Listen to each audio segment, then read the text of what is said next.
নমস্কার বন্ধুরা, সবাইকে স্বাগত আমি আমাদের পরিবারে। আশা করছি সকলেই ভালো আছেন, সুস্থ আছেন। আজকে এই যে মুসুরির ডাল আর সজনে শাকের রেসিপি বানিয়েছি। এটা খেতে যত সুস্বাদু আর তত শরীরের পক্ষে উপকারী। সজনে শাকে তো প্রচুর পরিমাণে ভিটামিন, প্রোটিন সব রয়েছে, আর মুসুরি ডালতে প্রচুর পরিমাণে প্রোটিন আছে। প্রথমে আমি 3-4টে ডাল, কিছুটা পরিমাণ সজনে শাক নিয়েছি, একদম কচি সজনে শাক। সজনে শাকটাকে বেছে দেখাচ্ছি। আপনারা সবাই জানেন কীভাবে বাছতে হয়, যারা নতুন তাদের জন্য দেখাচ্ছি।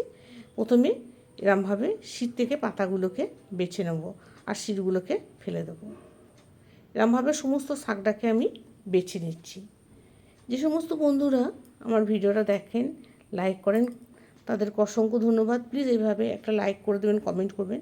আর যে সমস্ত বন্ধুরা নতুন দেখছেন, যদি আমার চ্যানেলটা সাবস্ক্রাইব করতে ভুলে যান, প্লিজ সাবস্ক্রাইব করে দেবেন আর লাইক কমেন্ট করবেন, আর খুব ভালো থাকবেন। শাকগুলোকে আমি এরকম ছোট্ট ছোট্ট করে কেটে নিচ্ছি।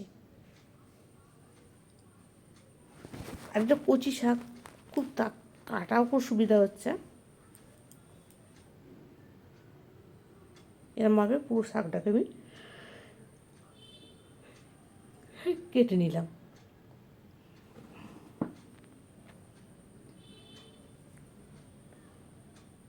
দেখুন ছোটো ছোটো করে কেটে নিয়েছি। এবার শাকটাকে ভালো করে জল দিয়ে ধুয়ে পরিষ্কার করে নেব। জল দিয়ে ধুয়ে পরিষ্কার করে জল ঝরিয়ে নিয়েছি। এখানে নিচ্ছি মুসুরির ডাল। মুসুরির ডালটা আমি ভালো করে ধুয়ে নেব যতক্ষণ না সাদা জল বেরোচ্ছে। মানে মুসুর ডালে প্রচুর পরিমাণে পাউডার থাকে, সেজন্য ভালো করে ধুয়ে নিয়ে ভিজিয়ে রেখে দিচ্ছি 10 মিনিট মতো রেখে দিয়েছি। গ্যাসে কড়াই বসিয়ে দিয়েছি, কড়াইতে সরিষার তেল দিয়েছি 2 থেকে 3 চামচ। তেলটা হয়ে গেলে এখানে একটা মিডিয়াম পেঁয়াজকে কুচি কুচি করে কেটে তেলের মধ্যে দিয়ে দেবো। খানিকক্ষণ নাড়াচাড়া করব। পেঁয়াজটা খুব ভাজবো না, একটু কাঁচা কাঁচা ভাব থাকবে, তখনও মুসুরির ডালটা পেঁয়াজের মধ্যে দিয়ে দেবো। মুসুরির ডালটা একটু ভেজে নেব। মুসুর ডালটা ভেজে নিলে খেতে খুব ভালো লাগে। দেখুন মুসুর ডালটা ভেজে নিলাম। এবার এর মধ্যে দিলাম 1 চামচ মতো জিরে আর ধনে বাটা, আর 1 চামচ আদা বাটা, আর দিলাম পরিমাণ মতো লবণ। এখন কিন্তু হলুদ গুঁড়ো দেবে না। দিয়ে মশলাটা ভালো করে কষিয়ে নিলাম।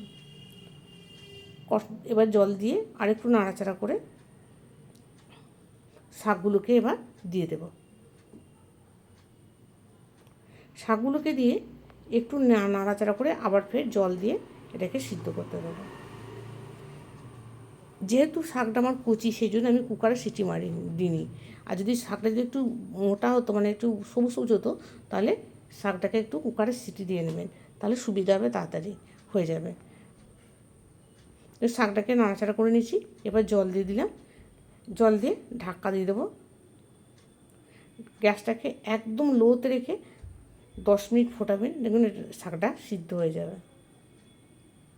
10 মিনিট পর ফিরে আসছি। দেখুন 10 মিনিট পর শাকটা সিদ্ধ হয়ে গেছে আর ডালটাও সিদ্ধ হয়ে গেছে। ডালটাকে একদম গলিয়ে দেবেন না, একটু ছিপে ছিপে থাকবে, খুব ভালো লাগবে খেতে। এবার এর মধ্যে দেবো অল্প একটু হলুদ গুঁড়ো, কারণ শাকে খুব একটা হলুদ লাগে না। আর আমি দিয়েছিলাম কাঁচা লঙ্কা। আপনারা যেমন ঝাল খাবেন সেই অনুযায়ী কাঁচা লঙ্কা দেবেন। একটু নাড়াচাড়া করে, আর যেহেতু সজনে শাক, সেই জন্য শাকে একটু মিষ্টি দিলে ভালো লাগে। অল্প একটু মিষ্টি দেবেন, দিতেও পারেন না দিতে পারেন। এতে কিন্তু মিষ্টি হবে না, শুধু শাকের ব্যালেন্সড হবে। কারণ সজনে একটু কষ্টা কষ্টা ভাব থাকে, তার ব্যালেন্স করার জন্য দিলাম। এবার ওটাকে নামিয়ে নিয়ে আবার ফের কড়াইটা পরিষ্কার করে কড়াইতে 2 থেকে 3 চামচ সরিষার তেল দিয়েছি, 1 চামচ 5 ফোড়ন আর একটা শুকনো লঙ্কা দিয়েছি। এখানে 3-4 কোয়া রসুনকে কুচি কুচি করে কেটে তেলে দিয়ে দিয়েছি। এবার রসুনটাকে ভালো করে ভেজে নেব। রসুনটা যখন লাল লাল করে ভাজা হয়ে যাবে, তখন ওই সিদ্ধ করা ডাল আর শাকটাকে দিয়ে দেব।